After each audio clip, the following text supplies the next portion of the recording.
Welcome back, folks. I'm Frizz, and today I'd like to take some time to talk about an alternative to magical treasure. Kind of.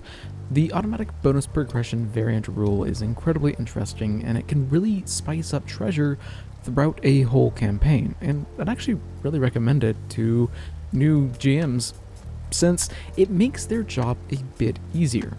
Before we actually talk about automatic bonus progression though, we should probably clear up what exactly is expected of magical gear normally though.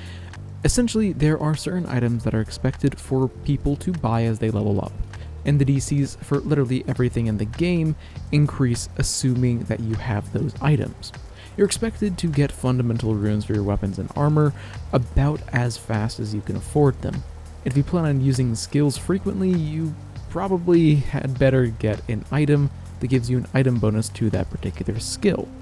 It's just how the game works, and assuming that you're spending your gold, you're probably going to be spending a majority of your gold on these particular types of items. Now though, let's talk about automatic bonus progression. It's a variant rule that applies across the entire campaign setting that removes a lot of effects from magical gear. Effectively, fundamental runes no longer exist, and any item that gives an item bonus on a skill check no longer gives that item bonus. Property runes still exist, so you can still have a flaming sword, but you're not going to find a +1 striking sword. That might sound like it sucks, but it really doesn't because we're not done.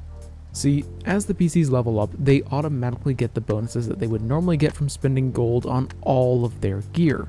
No matter what, whenever a PC makes a weapon attack at level 2 or higher, they get a +1 potency bonus on their attack roll. You get all the attack, damage, skill, and defense boosts you'd normally be getting from gear as just universal boosts across your character. Rather than getting a cool magic weapon that makes you more accurate and more damaging, the skill of the character is what gives those bonuses. This isn't a pure buff though, since you're effectively going to be getting the effects of a bunch of valuable gear automatically, you do get less gold and treasure overall. That might seem like it sucks, and yeah, not having as much money doesn't really feel as good, but you aren't being pressured into buying anything in particular to not have your character die. If you get 100 gold but then are forced to spend 50 of it on a rune, is it any different from just getting 50 gold and getting the rune automatically?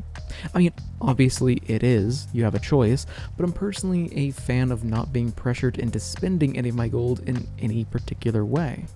There are a couple of ways that the system is great. The first is just for GMs that are running their own homebrew games. Figuring out how much treasure or gold to give the party is always a bit of a balancing act, since gold directly translates into power. If you give too much to the party or too little, that can actually translate into character deaths, so finding a fine balance can be pretty hard. If you don't want to worry too much about it, then this rule really simplifies things.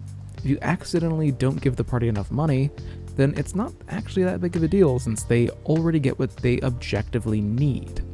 It's also a great option for a campaign that isn't going to have easy access to shops where they can get all of the magical gear that they will want, since it can be pretty hard a lot of the time to justify how the party keeps on finding all of the high-level magical loot that they need. On the player side of things though, automatic bonus progression is great in a completely different way. Basically, a lot of character builds will love automatic bonus progression. Seriously, if you like using multiple weapons, then it's absolutely incredible since you can pull out a backup weapon and not have to worry about how it doesn't have the runes to actually be useful. You know, you keep around a cold iron mace just in case you run into some fae, and you don't have to put runes on it for it to actually be more effective than just using the same weapon for every single enemy type. Also, anyone who dual wields will love automatic bonus progression. For everybody though, I just think that it makes the characters themselves cooler.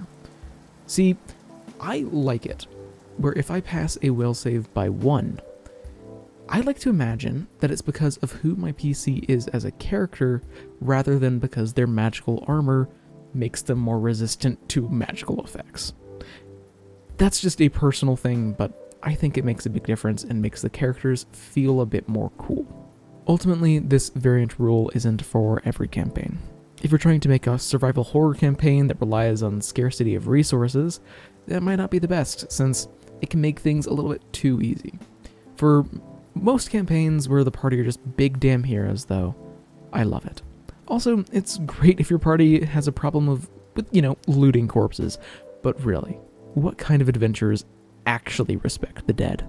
Thanks for watching. Variant rules are fun to talk about because they change so much about the entire game, but I honestly feel like the automatic bonus progression rule changes the least out of all the variant rules, since it's just loot, and it just gives you what you would already have. What do you guys think? Have you played in a game with it, and what are your thoughts? Let me know in a comment down below. Until I see you next, live a wonderful life.